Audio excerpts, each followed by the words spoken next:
Beyond bent, Janssen! And Blackburn Rovers are 18 minutes away from a Premiership return. As far as Stewart, just outside the penalty area, flips it central for David Dunn! David Dunn equalises! It just had to be! Dax corner and it goes, glance towards goal! And Rovers have taken the lead! Hidden party. Charlie Monroe has scored his 14th of a season. I don't think Carter will do one out there. Hello, I'm Jon Dale Thomason. You're watching the Rover Chat. Hello and welcome to Rovers Chat. We're live from Ewood Park ahead of the Bristol City game. We're going to react to the team news as it comes out and just give our general thoughts ahead of the game. As you'll see, the trio are together for the first time. I'll start with you, Mike. A long trip up today. How's it been? Oh, it's been a bit of a nightmare journey, but it was worth it to see your faces in full 4K HD. So, yeah. Yeah, first time back at Ewood together since, first in the Girona. First time I've met Mark in person. So, yeah, it's an exciting day. Yeah, Mark, second time we've met after the certain documentary that went quite big. It's very true. How are we? Are we good? I'm okay. Quiet day at work, so that's all good. Got here on time. We're all here on time, aren't we? So, yeah, after quite a few technical difficulties, we're on. We've got everything going. Hopefully you can hear us. Thank you to everyone who's watching as well. We'll keep the comments coming through. Adam, thank you very much for coming on. As always, Mr. Boyce, we always recognise Coldplay's biggest fan. Plenty of people on. Glenn from the Scarborough Hub Coventry fan. JDT's out. Right, get off, Glenn. So let's just get into it. First, we'll start for the head-to-head. Rovers actually haven't had the best success against Bristol in recent years. 3-2 loss last year. I think the last win came in the COVID season when Tosin Adarabioyo scored. How are you feeling ahead tonight? Do you think we're going to get back to winning ways? Yeah, I think there's going to be goals. I think we're going to go back to just go at them the first 10, 15 minutes, hopefully settle the nerves with a goal or two. I can really see us getting a win here. If anyone can hear anything, I don't know what's happening outside. It's been quiet for the last 20 minutes and suddenly we start. There we are, it's gone. Mark, obviously, like we say, Bristol City not the best record. Yeah. Rovers not the best record at home. How do we overcome this home, I'd say, slump? Because it's 6 losses in 10. Yeah, I think we've got to capitalise on the first 15 minutes. I think my concern is goals at the minute for the team. That was a concern going into the season. That's a concern at the moment. I think we will be the better team in the first 50 minutes. I think we'll fly them. I think, like we said, won't be a Stoke approach. This will be front foot, but we need to capitalise on that opening period. Yeah, it's a massive thing. I think the Sunderland game summed up everything, that we'd have been home and horse by then, wouldn't we? But anyway, Rovers, we'll give a bit of chat ahead of the team news. I'll come back to you, Mike. Who do you want to see in that team that hasn't been in? Is there anyone that maybe deserves to go? Because not many people have taken the chances in the last 2 weeks. I just want to see us going back to that solid starting lineup. Britton going back to right back, Hill going back to centre back. I think we just need to be solid at the back now. We've seen the last couple of games, it's just not worked. And I know we've got these issues with the starting lineup being a bit, stretched. But we just need to go back to having that. So I'd like to see Sigurdsson start. I mean, is he fit enough to start? We never know. That's a good question, isn't it? But I mean, Britton playing at left wing, and you've got Sigurdsson and Markandale on the bench. Like we've said multiple times, what must they be thinking when the right back's taking their position? So I want them to get their chance, and I want them to take it. Yeah, Callum Robinson says Siggy in. We've got Kiver TV saying Garrett and Markandale. Garrett's quite one that I saw on Twitter. Someone said they won't mind seeing Adam Morton being given a rest ahead of Saturday, a game where he's probably going to have a lot to do in the midfield. Do you agree with that, Mike? Would you like to see him maybe come in? Or do you think it's keep Adam Morton in? He's on a high after a contract. After speaking to Rovers Chat as well, he'll be on a high. So exactly. Do you think he's the one to keep in? I mean, he got to meet you. I mean, did he get a signed shirt off you? No, he didn't get one. But it's disgraceful. I like Garrett, but I like Wharton. Can they play together? I mean, do you think they can play? Well, he's not really been playing Garrett in that withheld role. I know he did the other day, didn't he, when he brought him on? But I think if he was doing that, that would mean Smodics would be up instead of Leonard. I think that's what he would do. Yeah. I think when we're looking at the defence, though, Hill's looked tired the last couple of games for me. He's picked a knock up again at weekend. He said he's probably going to be all right. But he's only a young boy. He's not played this much football, has he? I think I'd keep Scott Wharton. I think he's done all right. I think he gives that balance on the left-hand side. He seems to have gone back to Scott Wharton of old. So if it was me, I'd put Britain's the one. He's got to go back to right back. We've got a post from Rovers just come up here, actually. A number 42 involved in the squad. The latest addition from the academy in tonight's Matchday squad, number 42. Now, Dan, you love shirt numbers. Oh, they don't announce them. They don't announce them in advance. I'm going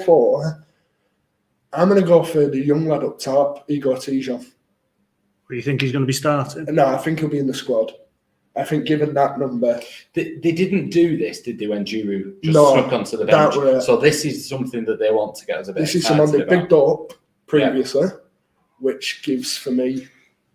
I mean, the other option, Yondale Thomason's son's about 15 and he's in the academy, so that'd be a story, wouldn't it? That's a way to... if he's gone, right, come in with me tonight. To be fair, with the way they're going, I might get a call up again, so who knows. But obviously, team news is on its way for anyone watching. How long have we got now? 5 minutes? Yeah, for 5 minutes, and we'll find out. It's an interesting one, that 42. Now, Rovers respond well to academy. Rovers fans respond well to academy players. We've seen that over the years. Is this a case of desperation? Could we see injuries? Because if you look at the striking options on the bench this game, you had Sigurdsson, Leonard, Ennis, Talovic. That's 4 already.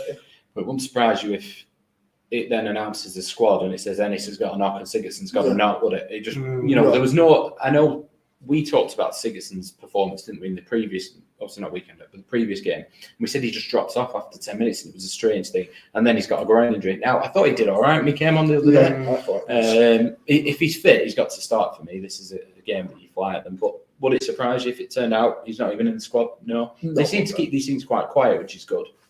He's a weird one, though, isn't he? Is it like a horses for courses thing? When is he playing? Is he playing against certain kind of teams? I mean, I haven't worked it out.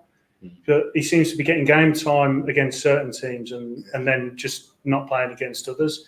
So JDT obviously knows something we don't, hence why he's the manager. But it's when you've got a player like that came with quite a bit of fanfare, for now, coming into Christmas, still not having that regular starting position, that is a concern for me right now. See, this is a good point about Britain when we mentioned it before. Britain gets into great positions going forward. He's just struggling with that final passing shot. And I think that's right, but it's also the changing onto the foot as well. Of the left-hand side, I think, I think he did a job at Stoke, but he still struggled. Yeah. I think he does a job on the right-hand side of midfield. I mean, he started out as a right winger, didn't he? And he's come back because it's the old Brett Emerson thing. Yeah. If you're coming from deep, you've got more space, you look a better player, I think. When you've then getting faced up by somebody, you need the tricks of a Mark Anday or something to get past them. And he hasn't got that instinct, has he? No. It's yes, he could probably do a job there. But you've got to have a pre-season. You've got to have everything there to be able to, the tools there to be able to do things instinctively. Because when it comes against teams like that we're playing now, you can't just run at someone, have a second to think, bring it back onto your right, do it. You're going to get found out. And that's what's happening where that instinct on the right wing, when we saw him come on the right wing and everyone was like, wow, what a great performance, is because that wasn't too far removed from playing as a wing back on the right. Yeah. Now you're going completely the opposite way. It's just a bit much for him now. Yes, he could become a good player, but right now, no.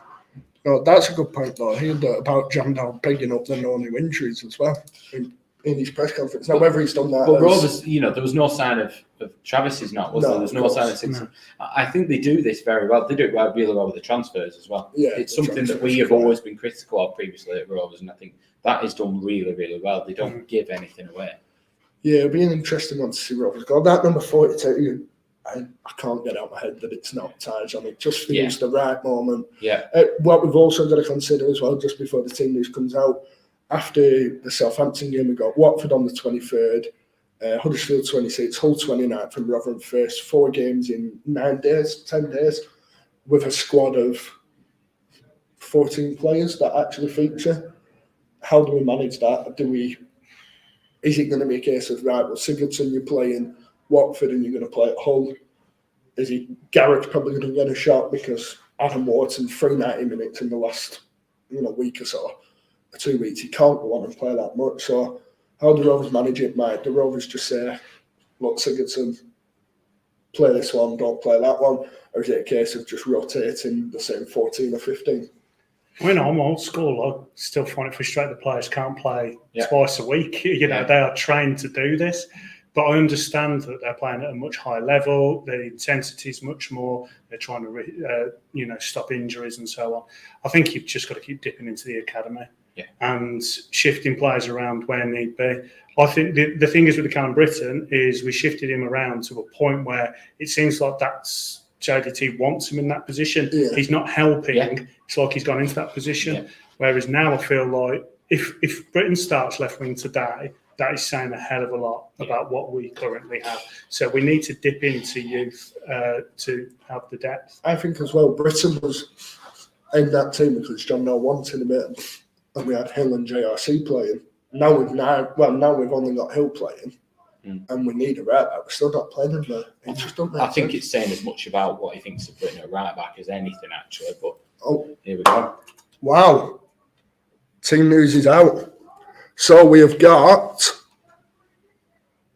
Britton's at right back. It's Finneran. Finneran. So we've got Leo Volstead, Callum Britton, Hayden Carter, Scott Wharton, Harry Pickering, Sondre Tronstad, Adam Wharton, Andy Moran, Sammy Smodix, Arno Sigurdsson and Niall Ennis. And the bench, we've got Hilton Hill, rested as we said, Aitchen, Travis, Garrett, Rory Finneran, 15-year-old Irish lad. We'll go on and discuss him. Right. Markande, Leonard and Tolovic. I've completely forgot he existed. Wow. I mean, he won player of the tournament, didn't he, in the youth? Ireland player of the year as well. Made his 23s debut earlier this year and didn't look out of place at all, starting the midfield. For anyone who hasn't seen him, he probably plays Tronstad's role, I'd say, in this team. In terms of... You obviously watched the 21s, but why do you think he's not played more in the 21s? I know he's been away with Ireland, hasn't he, during the season, so that has come into it as well. But I think we're well stocked in the midfield in the 21s. We've got Weston. I'm going to forget someone here, so apologies. He's Montgomery, who can play every position going. We've seen Harrison Wood drop into midfield. You've seen the likes of Murphy Worrell on the bench. I think you protect him in terms of not getting boosted as much, because under 18s football's quite, I don't want to say a poor level, but when you're at under 18s, you can definitely see this massive gap in players. It's very much kids football, isn't it? Yeah. So if you've got a player like, say when Harry Leonard were there, I remember watching him in a game at Burnley, I think it was, and the 21s played one pitch, the 18s played the next, and Leonard on the 18 side just looked levels of it. He looked like a pro player dropping down. Yeah. So I think it's that. I think it's managing the minutes.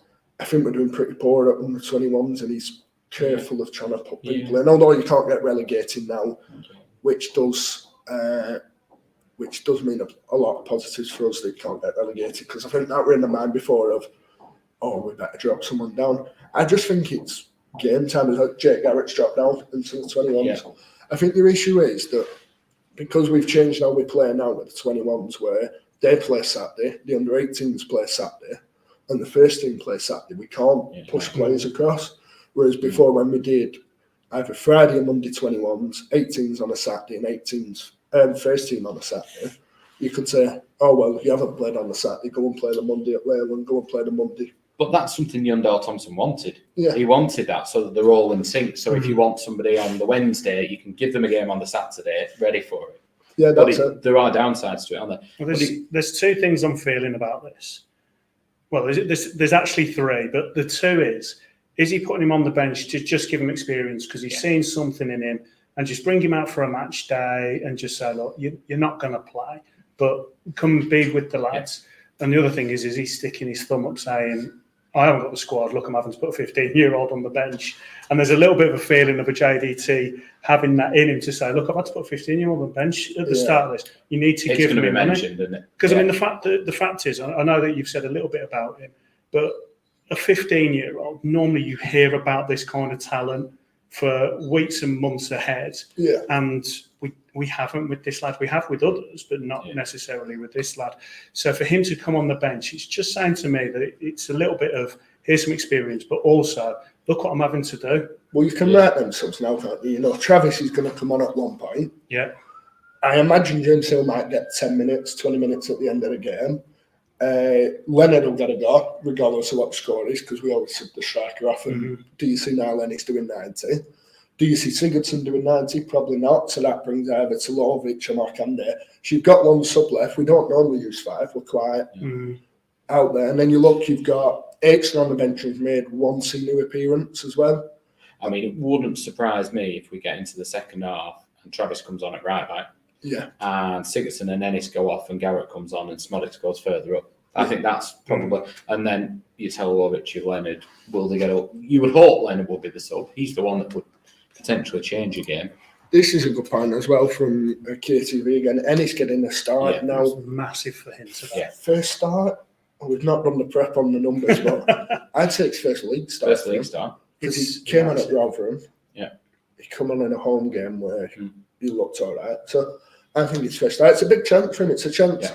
When we looked over Ennis in the summer when we were speaking to the Plymouth fan, said that he don't need many touches. You know, you looked at his goal record at Plymouth. He come off the bench and scored in 8 touches, 7 touches. Yeah. He scored 2 in one game and had 16 touches, so 8 again. He doesn't need them chances, which our strikers haven't been getting as much. You've seen Leonard chasing just dead balls. I think the down. thing is with our team, whilst you don't, against Leeds, the striker could easily become isolated. I don't think that should happen tonight. So actually, somebody who can score from less touches is probably exactly what we need. That said, when I've seen him, I think he holds the ball up really well. Mr. Vice there with a comment. All 3 mega powers in the same room, like the Treaty race side.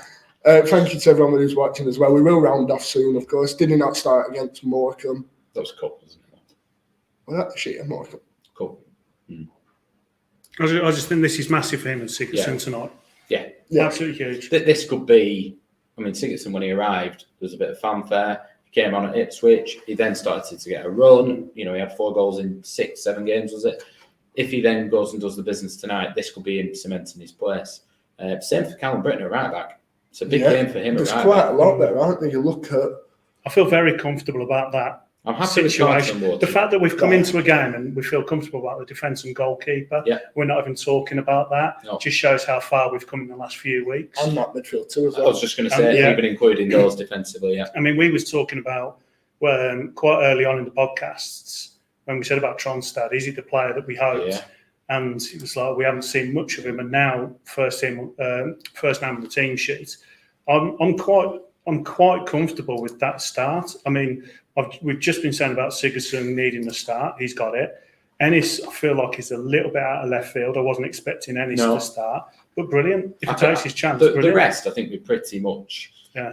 You could argue a toss over a couple, but you pretty much got it. I think the thing with Finneran, I've probably heard as much about him as I had Adam Wharton. Being up here, I'd heard, he's done well, but it was all. He's done well at his age group, or he's done well at the under-18s or for Ireland. Not so much in case of he's going to be knocking on the door next week. Well, I think you look at it. So the ones I always go back to with Finneran are Joe Rankin Costello were quite young when he come in, and everyone spoke about him. They played everywhere. Yeah, Adam Morton, I think, came in at 15 and the 21s or 16, maybe a bit later. But that were it. Like JRC, you couldn't hear the end of him. They were constantly.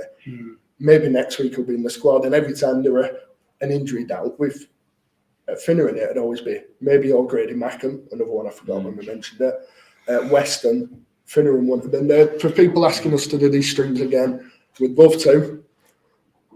It's just getting the time in and getting in. I mean, in terms of those that you've mentioned there, I mean, we've had Leonard is probably the most recent, but that was all because of the things he was doing in the 21s. Give him a chance, Same with Jack Vale, I suppose, going back there.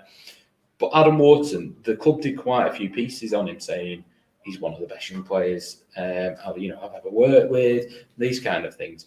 Finneran, I've had similar, but it's all around his Ireland credentials and that. But fair play to him. I mean, we're a club that needs to take these risks. Absolutely. We've got no money. We've got some good talent coming through. You've got to take the risk. It's just the timing. The problem with the 15-year-old, Mike, though, is if he comes in as a stormer at some point this season, we can't tie him down long enough. No, that's the issue, isn't it? He's gone.